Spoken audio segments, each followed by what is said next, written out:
lutter et combattre l'extrême droite, le racisme et l'antisémitisme. Je voudrais pour commencer prendre deux images. La première, c'est celle de Jean-Marie Le Pen en 1984 qui fait une percée médiatique. Dans ces années-là, la mairie de Dreux vient d'être gagnée par l'extrême droite avec une partie de la droite qui accepte de faire alliance avec le FN. Et dans les élections qui suivent, en 1986-1988, le FN réalise vraiment des percées très fortes. Et à la fin de cette émission avec Jean-Marie Le Pen, on demande au public, aux téléspectateurs, de qualifier cette intervention. Et là, les mots qui reviennent le plus sont fascisme, racisme, antisémitisme. Deuxième image, avril 2022, Marine Le Pen est au deuxième tour, une nouvelle fois face à Emmanuel Macron. Et les questions qui se posent pour Emmanuel Macron, pour pouvoir l'emporter face à Marine Le Pen, elles sont davantage sur les sujets des questions sociales et des questions internationales. Marine Le Pen fait 42%, elle augmente son score par rapport à 2017, proportionnellement et en nombre de voix. Ces deux captures d'écran, si je peux me permettre, pour dire que ces deux combats contre l'extrême droite et contre le racisme et l'antisémitisme sont profondément liés et que, c'est une banalité de le dire, mais cette banalisation de l'extrême droite est passée par le fait que le Front National et le Rassemblement National ensuite est apparu comme moins raciste, ou en tout cas ça n'était plus les premiers qualificatifs qu'on pouvait lui donner. Cette entreprise cette banalisation, elle est voulue par le Front National, puisque dès les années 80, on parle de dédiabolisation, excusez-moi. Elle s'est appuyée aussi sur le fait qu'on a repris à droite, au centre, un certain nombre de vocabulaires, d'idées, d'expressions issues de l'extrême droite, par le fait aussi que les médias ont banalisé ces discours-là, et lors de la dernière présidentielle, évidemment, on a beaucoup parlé de CNews, et on pourra en reparler lors du prochain atelier d'ailleurs, qui ont contribué à monter la candidature de Zemmour et à banaliser un discours. Et puis on arrive donc à cet apogée avec 89 députés qui rentrent à l'Assemblée nationale, l'un d'eux qui devient vice-président de l'Assemblée, et puis pour rappel aussi, il y a quand même eu un débat pour savoir à qui devrait revenir la présidence de la Commission des finances. Alors face à ce constat, peut-être première question, est-ce qu'il n'est pas trop tard face à cette banalisation? Bon, moi je suis convaincue que non, mais il me semble légitime qu'on puisse constater quand même la puissance, en tout cas, de l'extrême droite, du racisme et de l'antisémitisme. Et pour introduire ma deuxième question, je voudrais reprendre un propos d'Hannah Arendt, qui, durant la Seconde Guerre mondiale, a réfléchi sur l'affaire Dreyfus, et elle dit que si la Troisième République s'est écroulée, ce n'est pas tant parce qu'il y avait beaucoup d'anti-Dreyfusards, mais parce que les Dreyfusards s'étaient tus. Est-ce que, et c'est à mon avis la question essentielle pour la gauche aujourd'hui, nous ne sommes pas tus, ou en tout cas nous ne sommes plus audibles, pour offrir une politique, une alternative qui soit forte, accessible, crédible, et face à cette offre politique à proposer, quelle stratégie? Est-ce qu'il faut reprendre la stratégie du cordon sanitaire qu'on a eue pendant des années? Est-ce qu'il faut avoir une stratégie à la Mélenchon, front contre front? C'est aussi des questions qui doivent nous animer. Et puis, troisième question qui vient de la lecture de ce petit bouquin, peut-être que certains l'ont lu, Ce qu'il faut de nuit, où, je ne vais pas tout divulgacher, comme on dit, mais c'est un père qui élève deux de ses fils, et l'aîné est attiré petit à petit par la nébuleuse d'extrême droite. Ça se passe dans l'est de la France. Et il est attiré par cette nébuleuse parce que les jeunes gens qui font partie de cette mouvance rendent service, font des vides-greniers, excusez-moi l'expression, mais ils font des barbecues, Et grâce à ces actions-là, gagne aussi le cœur des populations. Et donc peut-être que c'est un point qu'on doit avoir aussi en tête, et dans nos échanges, peut-être plus entre militants, mais de voir comment est-ce qu'on organise aussi notre parti avec cette volonté de rendre service. Voilà pour les 3 questions. Dominique, bon courage parce que tu as un quart d'heure. Et puis après, on passera un temps d'échange entre nous. Merci. Merci pour cette introduction. Merci aussi à David pour l'invitation à m'exprimer sur ce sujet. Et bonjour à tous. Alors, pour prendre dans l'ordre les préoccupations que tu évoquais, est-ce qu'il est trop tard ou non? Bon, j'allais dire, s'il est trop tard, moi je partirai au Togo. C'est l'avantage d'avoir des origines immigrées. Hein. Bon, bien que parfois c'est un avantage. Pour ceux qui n'en ont pas, bah tant pis. Il faudra vous débrouiller. Mais blague à part, je ne pense pas qu'il soit trop tard pour 2 raisons. Parce que dire qu'il est trop tard, ça voudrait dire qu'on n'arrive pas à comprendre le phénomène ou qu'on n'a pas confiance dans les forces que l'on peut mobiliser. Or, le phénomène, on peut l'analyser, on peut le comprendre. Il y a tout d'abord, notamment après 2002, une forme de mise en place d'idéologie du désarmement face à l'extrême droite. Puisque, avec l'arrivée de Jean-Marie Le Pen au second tour, qui avait donné lieu à une mobilisation extraordinaire de la société française dans toutes ses dimensions, au point où Jean-Marie Le Pen n'a pas gagné une voix entre le premier et le second tour, à l'époque, ça a bien changé, eh bien, a commencé à se mettre en place un discours consistant à dire, bah, en fait, il faut arrêter de diaboliser, justement, le Front National, ce qui est quand même un terme très particulier, parce que le Front National n'a jamais été diabolisé. Il est le diable, à la rigueur. Donc il a été qualifié pour ce qu'il était, il n'a pas été diabolisé, puisque la diabolisation renverrait à un mauvais procès qui lui aurait été fait. Donc parler de dédiabolisation, c'est finalement accepter ou acter le fait que ce parti a été caricaturé. Il ne l'a jamais été, il a été qualifié pour ce qu'il était. Et c'est mis en place tout un discours de gens qui disaient, ben voilà, regardez, ça fait des années qu'on dit que ce parti est raciste, qu'on l'exclut, etc. Et voilà où on en est. Ce processus s'est approfondi avec l'arrivée de Marine Le Pen à la tête du Front National, puis le changement de nom, etc., en disant, bah, regardez, ça n'est plus Jean-Marie Le Pen, ça n'est plus pareil, et puis regardez, sur la question de la Seconde Guerre mondiale, sur la question de l'antisémitisme, ils ne sont plus comme avant, quand même, etc.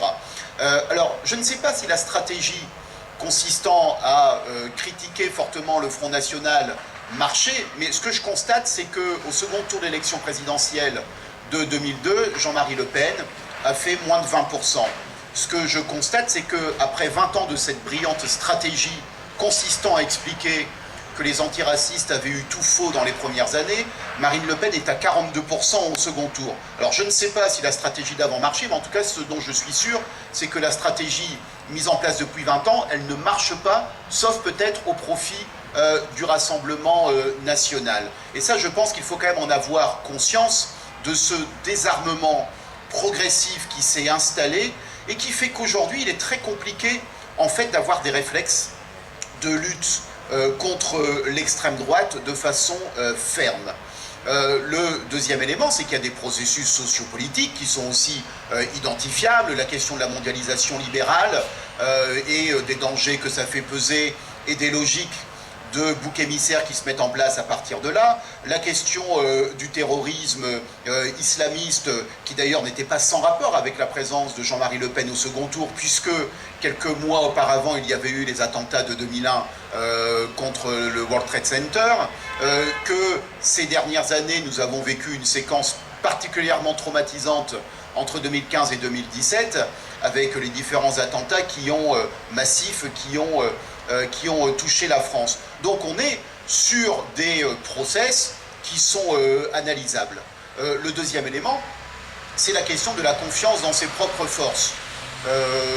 Moi, j'ai confiance dans les forces de la gauche pour faire en sorte de dire que ça n'est pas trop tard. Je rappelle à cet égard qu'il y a maintenant 5 ans avant 2027, qu'une victoire de Marine Le Pen n'est peut-être pas à exclure, puisqu'elle a franchi des seuils extrêmement importants au second tour de l'élection présidentielle et dans la capacité à faire élire des députés sans aucune alliance à son profit. Donc il y a un cap très clairement qui a été franchi. Ceci étant, il y a 5 ans de lutte à mener contre cette perspective, 5 ans de lutte dans un environnement a priori d'une décomposition progressive du macronisme, qui est une forme comme ça politique qui tient au personnage Emmanuel Macron et dont on ne sait pas ce que cela va produire dans la décomposition qui quelque part commence le jour de sa réélection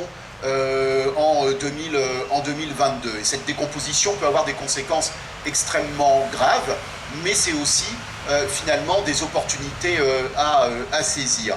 Et moi je pense qu'il y a des forces dans ce pays, dans la jeunesse, dans les classes populaires, qui ont quand même aussi un attachement très fort à la notion d'égalité, qui est quand même une notion très absente du corpus idéologique de l'extrême droite. Il y a quand même dans notre pays des forces sur lesquelles on peut s'appuyer, quand bien même elles auraient circonstanciellement ou durablement tourné le dos aux forces de gauche ou à une partie d'entre elles. Donc voilà pour moi, il n'est pas trop tard. Parce qu'évidemment, si on pense qu'il est trop tard, c'est pas la peine de se battre d'une certaine façon. Il faut commencer à penser comment faire ses valises. Ou comment devenir transparent le jour où l'extrême droite sera au pouvoir. Le deuxième élément sur comment lutter finalement. Je pense qu'il y a d'abord la fermeté d'un rappel éthique. Il n'y a rien à concéder à l'extrême droite. L'extrême droite, ce sont des crapules fascistes qui, de toute façon, à la fin, produiront du crime. Parce que ça a toujours été ça l'extrême droite et qu'il n'y a aucune illusion à avoir sur un prétendu, j'allais dire, lissage de ce qu'est l'extrême droite. Et d'ailleurs, on l'a vu dans la campagne présidentielle, l'émergence d'un phénomène comme Zemmour n'est pas sans rapport avec les gains idéologiques qui ont été faits par l'extrême droite. Et on voit le degré de violence auquel, très rapidement, l'extrême droite aboutit, quand bien même certains de ces secteurs essaieraient d'avoir un visage plus lissé. On le voit également à travers la nature même du programme de Marine Le Pen, qui, une fois qu'on le lit, est d'une violence sur le plan, j'allais dire, de la mise en place, ou plutôt du détricotage de l'héritage de la Révolution française, que même on ne trouvait pas dans les programmes de Jean-Marie Le Pen avec autant de luxe de détails dans la mise en place de la mise à bas de la République. Donc il n'y a aucune illusion à avoir sur ce qu'est l'extrême droite, et il y a des rappels éthiques à faire. Parce que s'il n'y a pas de rappel éthique, de toute façon, si les gens pensent que le problème c'est les Noirs et les Arabes dans ce pays, qui est quand même, fait partie quand même, j'allais dire, d'un fond de sauce très fort de l'extrême droite, puisqu'il y a une constante dans l'extrême droite, c'est quand même que c'est un électorat, quoi qu'on en dise, qui est marqué par une certaine haltérophobie, qui le distingue de tous les autres électorats,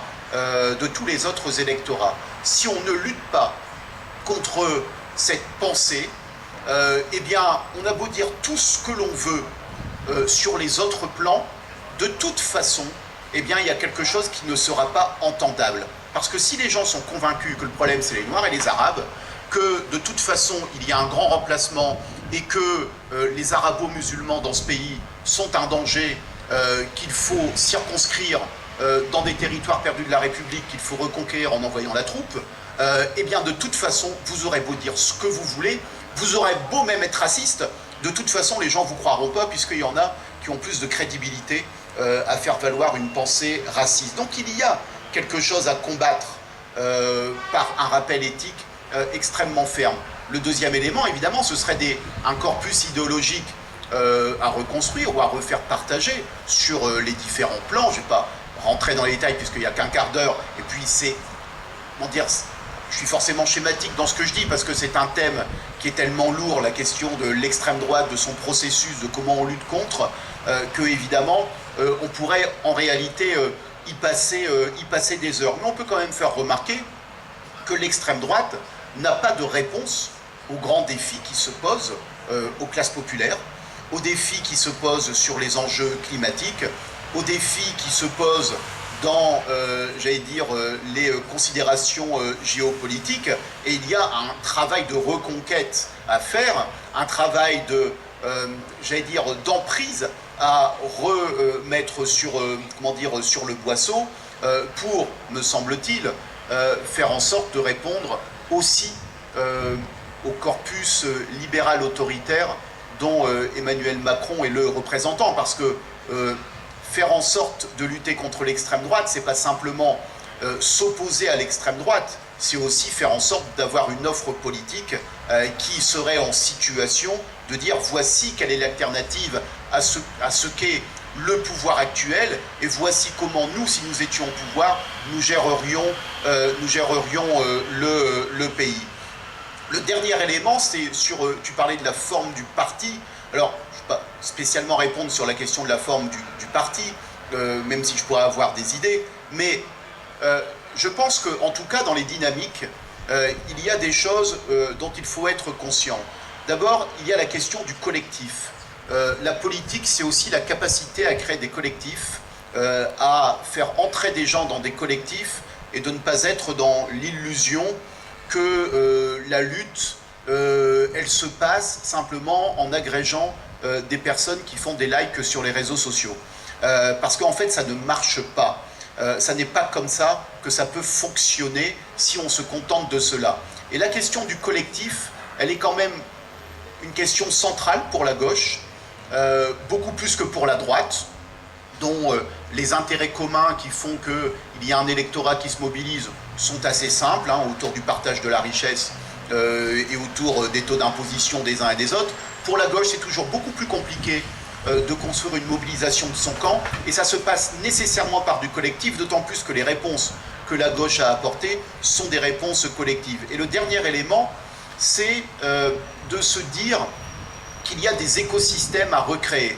Moi, je suis quand même extrêmement frappé du manque de réflexe, du manque de circulation des énergies au sein de la gauche politique, syndicale, associative, intellectuelle. Et je donnais un petit exemple. Lorsque les militants de SOS Racisme ont été agressés par des néo-nazis au meeting de Zemmour à Villepinte l'an dernier, alors évidemment, il y a eu des tweets, tout se passe par tweet de soutien, ah, c'est dégueulasse, tout ça, etc. Mais quand même, quelques jours après, je me dis, mais c'est marrant, en fait, il n'y a pas une tribune, pas une, de gens qui se sont dit, en fait, on va apporter un soutien collectif en disant c'est dégueulasse.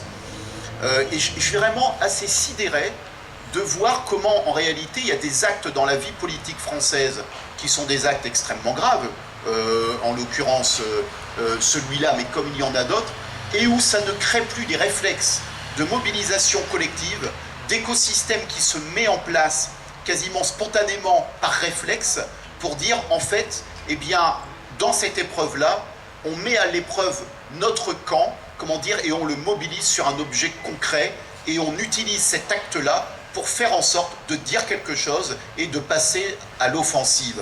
Bon voilà, et je pense qu'il y a quand même toute une série de réflexes à retrouver, toute une série d'écosystèmes à reconstruire à gauche, avec la diversité de la gauche, comment dire, qui a fait polémique dans les stratégies d'alliance ces derniers mois, mais je pense que de toute façon, la gauche ne peut gagner contre l'extrême droite et revenir au pouvoir que lorsqu'elle est dans une stratégie d'alliance, avec toutes les exigences que cela peut emporter dans les nécessaires clarifications, hein, par ailleurs, entre les uns et les autres. Hein, on voit bien qu'il y a des débats qui concernent parfois d'ailleurs les questions d'antiracisme, autour du rapport à la condamnation de l'antisémitisme, autour de la conception des luttes antiracistes, etc.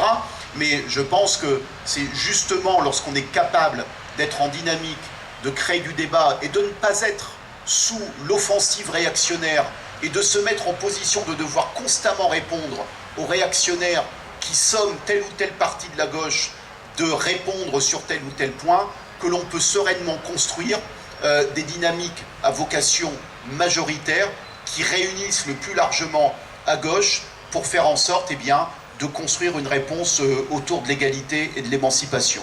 Ce que l'extrême droite, évidemment, ne peut pas faire, puisque son projet est exactement l'inverse de ces dynamiques progressistes.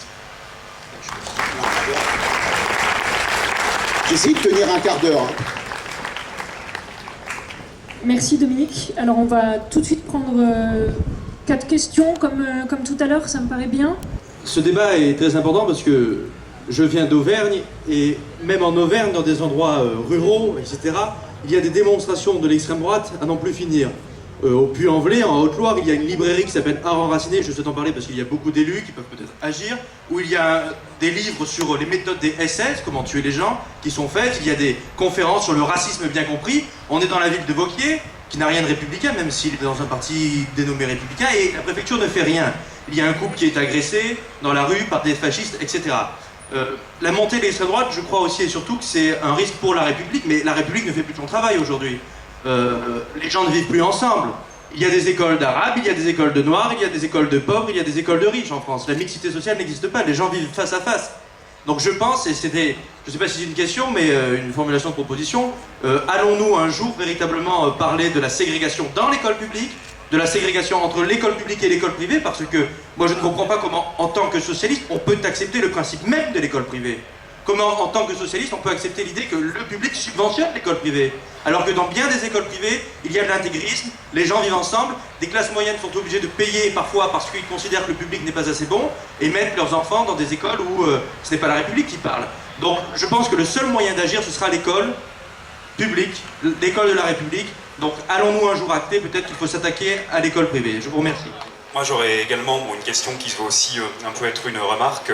J'ai beaucoup apprécié le moment de votre passage concernant toute la défaite culturelle, on pourrait dire, qui s'est jouée depuis le 21 avril 2002, notamment quand on met en perspective toutes les indignations, levées de bouclier qu'avait suscité la qualification de Jean-Marie Le Pen pour le second tour, et le fait que là, deux présidentielles de suite, 2017-2022, le fait que Marine Le Pen soit au deuxième tour, finalement, ça ne choque plus tant que ça.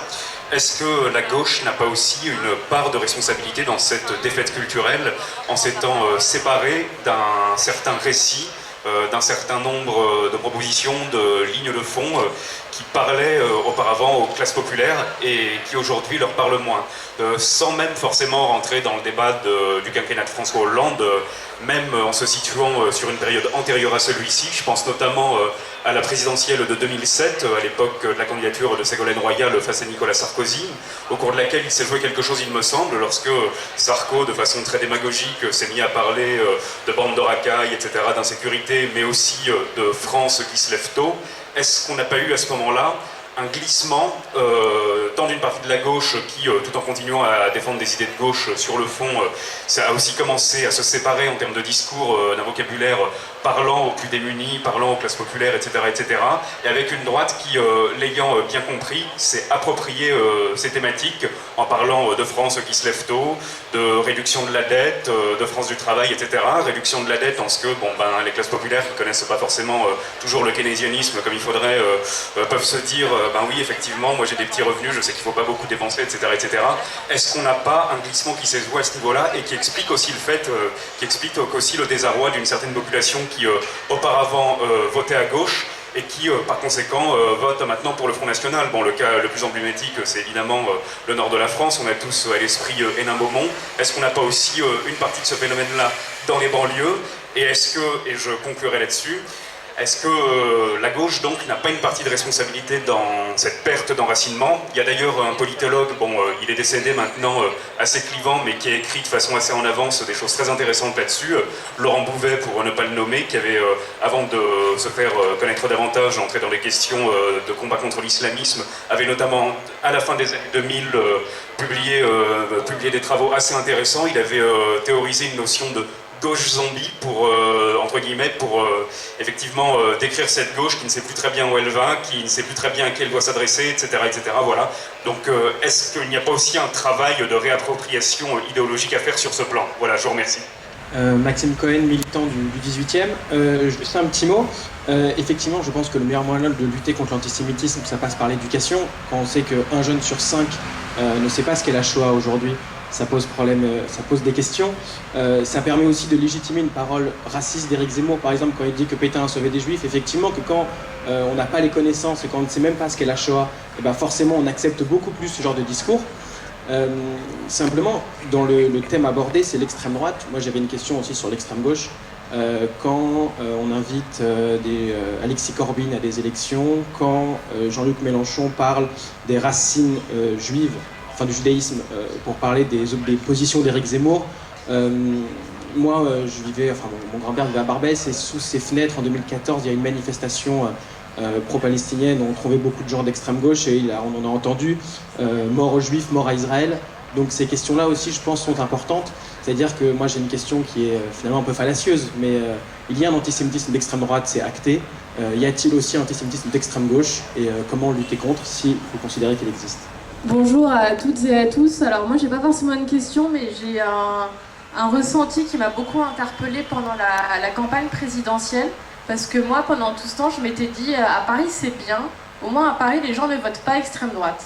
Il se trouve que moi, je milite dans le beau arrondissement du 17e, qui est un arrondissement, pour celles et ceux qui ne le connaissent pas très bien, qui a quand même une partie très bourgeoise, notamment près du 8e et du 16e arrondissement. Et dans ces parties-là, on s'est retrouvés nez à nez avec des militants et des militantes pour Zemmour. Ils n'étaient pas qu'un peu, ils étaient nombreux. Et ce qui m'a vraiment choqué, c'est qu'on croisait des habitants et des habitantes qui étaient plus indignés de nous voir, nous, tractés pour Hidalgo, que de voir tractés pour Zemmour. Et en fait, je me suis vraiment rendu compte à ce moment-là qu'il y avait un basculement de valeurs qui était incroyable, c'est-à-dire que vraiment, les gens entendaient des idées fascistes et qui se disent « ça ne m'indigne pas, je trouve ça normal, par contre, je tiens vraiment à vous parler de cette trottinette qui est à mes pieds, ça me gêne, et Anne Hidalgo, etc. » Enfin, et vraiment, je pense que là-dessus, on doit vraiment ne pas hésiter à rappeler les choses, à rappeler les fondamentaux, et en fait, à se rappeler quels sont nos combats prioritaires, et en fait, rappeler qu'effectivement, l'antiracisme, c'est vraiment quelque chose qu'on doit porter en notre front et qu'on doit vraiment se concentrer là-dessus et pas uniquement réagir un peu au hocher qu'agitent les réactionnaires sur finalement, mais qu'est-ce qu'aujourd'hui être français, finalement être républicain, c'est un peu bouleversé, etc. Non, il y a quand même des choses qui méritent d'être dites et d'être assénées fortement. Et dans un contexte présidentiel où Zemmour a banalisé vraiment et a remis au centre du jeu Marine Le Pen à un point que les gens ne sans même plus se rendre compte que la préférence nationale, c'est vraiment la ligne angulaire de leur programme, il faut vraiment que nous, on reste très fort là-dessus et qu'on n'hésite pas à le marteler et vraiment à se concentrer sur ce qu'on souhaite porter. Merci Philippe Paris-Douzième.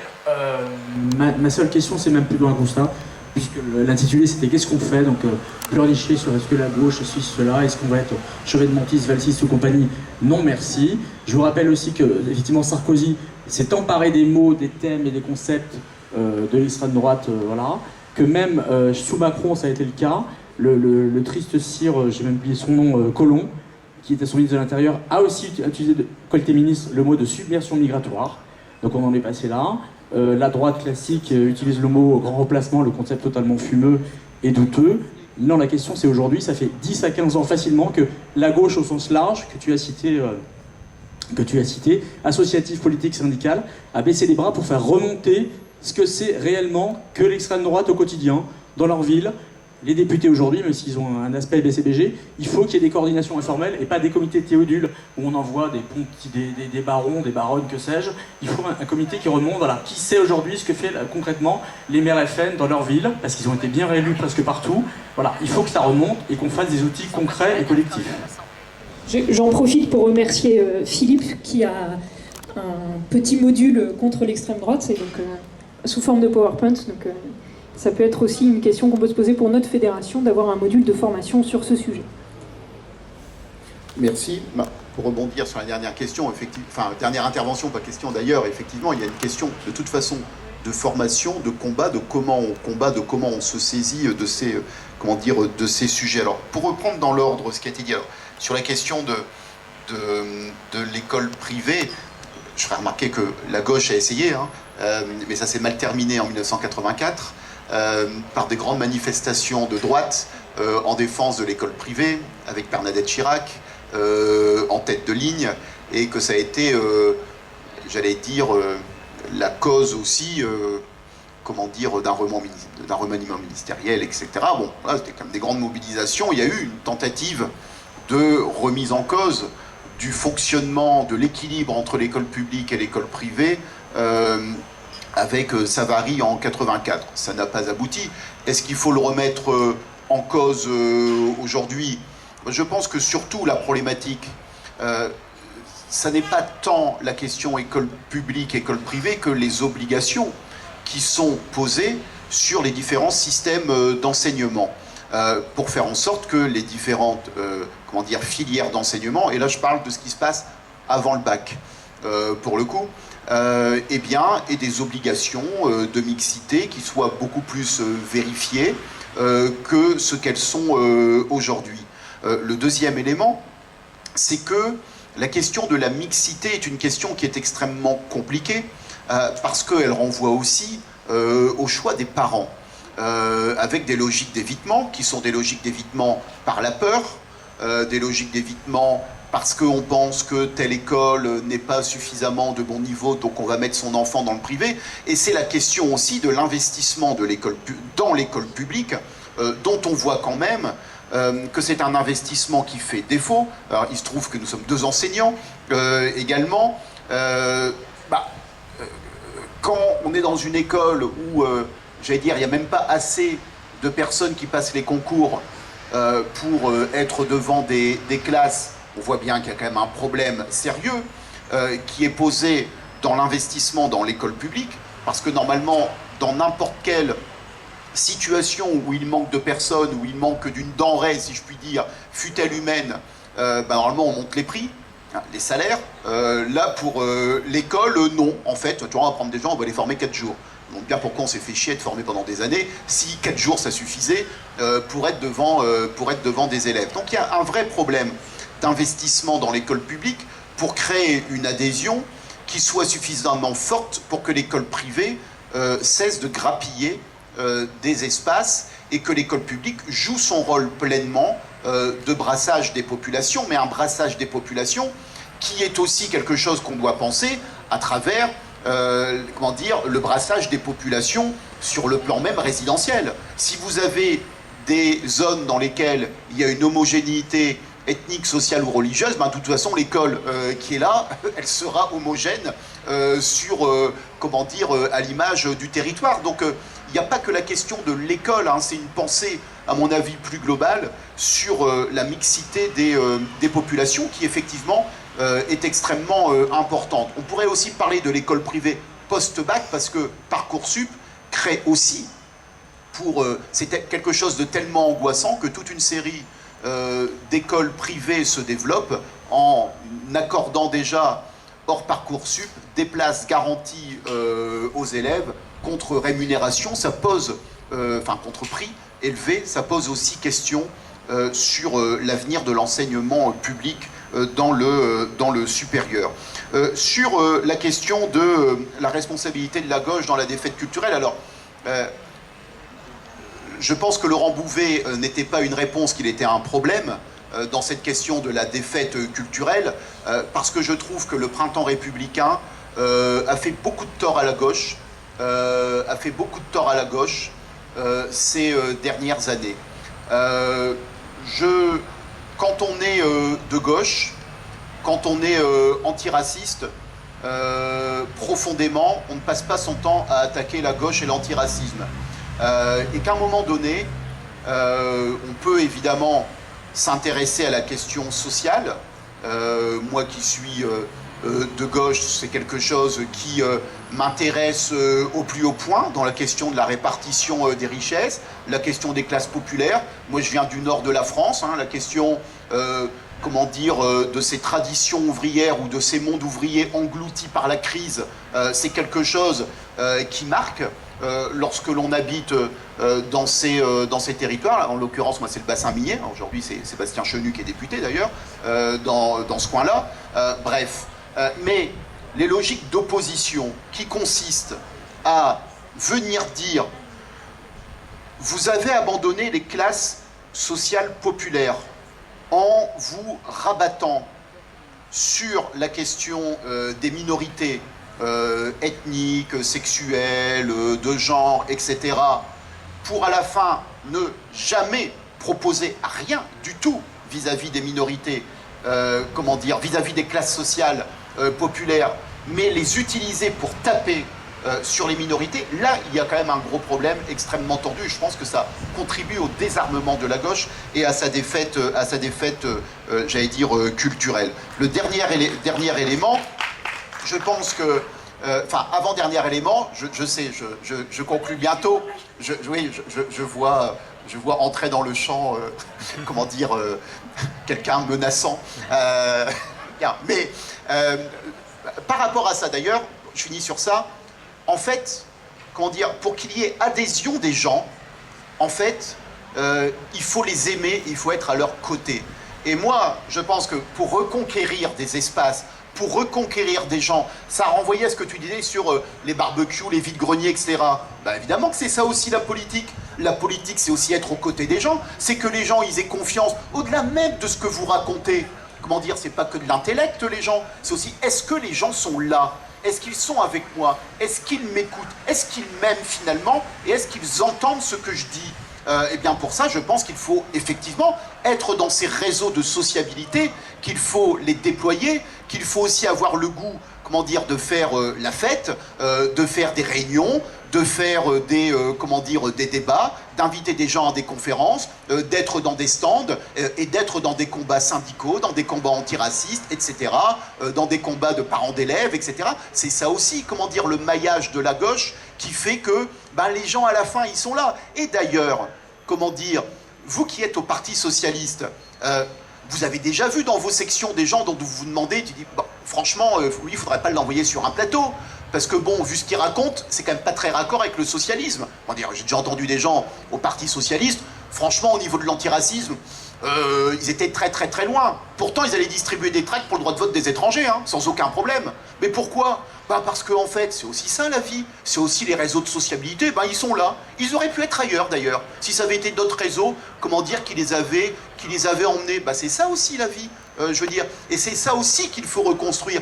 Il faut aller à la conquête des gens, comment dire, il faut aller à la rencontre des gens pour recréer quelque chose de l'adhésion. Parce que c'est à partir de là que les gens, ils écoutent. S'ils n'écoutent pas, vous pouvez dire ce que vous voulez. De toute façon, comment dire, votre discours n'est pas entendu. Sur la question de l'antisémitisme qui était évoquée, extrême gauche, extrême droite, alors d'abord, je pense qu'il faut... D'abord, je ne pense pas que Jean-Luc soit d'extrême gauche. Je rappelle que Jean-Luc a été pendant très longtemps un brave sénateur socialiste, qu'il fait partie d'une gauche plus moins radicale, mais c'est pas de l'extrême gauche. Que par ailleurs, je me méfie de ces parallèles entre extrême droite et extrême gauche, parce que ça n'est pas la même chose, l'extrême droite et l'extrême gauche. D'ailleurs, si on prend SOS Racisme, comment dire, ceux qui ont créé SOS Racisme viennent du trotskisme. Bon, vous voyez que le trotskisme peut donner SOS Racisme. L'extrême droite ne donne pas SOS Racisme. Hein. Donc je veux dire, à un moment donné, ça n'est pas la même chose. Il faut faire très attention à ces mises en équivalence. Ça ne veut pas dire qu'il ne faut pas être critique et qu'il ne faut pas interroger lorsque l'on constate, notamment par une forme d'anticapitalisme du pauvre, que, comment dire, il y a une forme d'antisémitisme qui pourrait être tolérée ou ne pas être combattue dans certains secteurs de la vie politique française. Et ça n'est pas nouveau au regard de l'histoire au demeurant.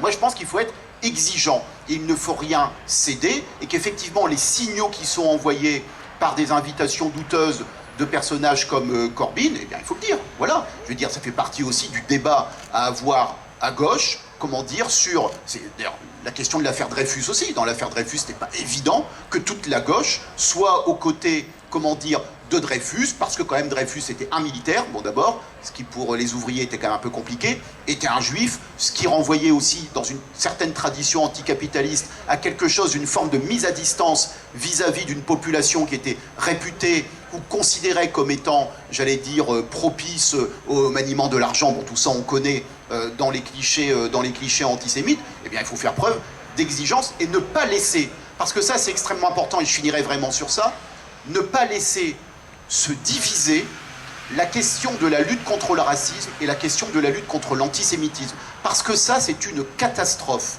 comment dire, dans les mobilisations.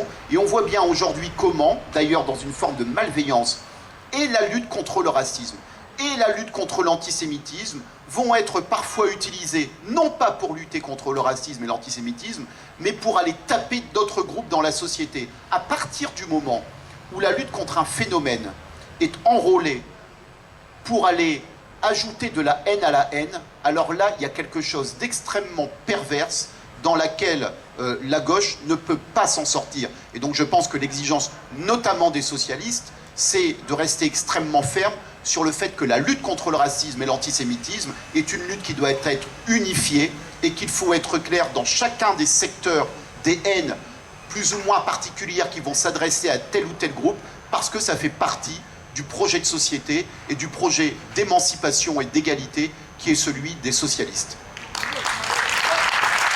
Merci Dominique. Et puis je laisse la parole donc à Julia Cagé et David Assouline pour la question de la concentration des médias.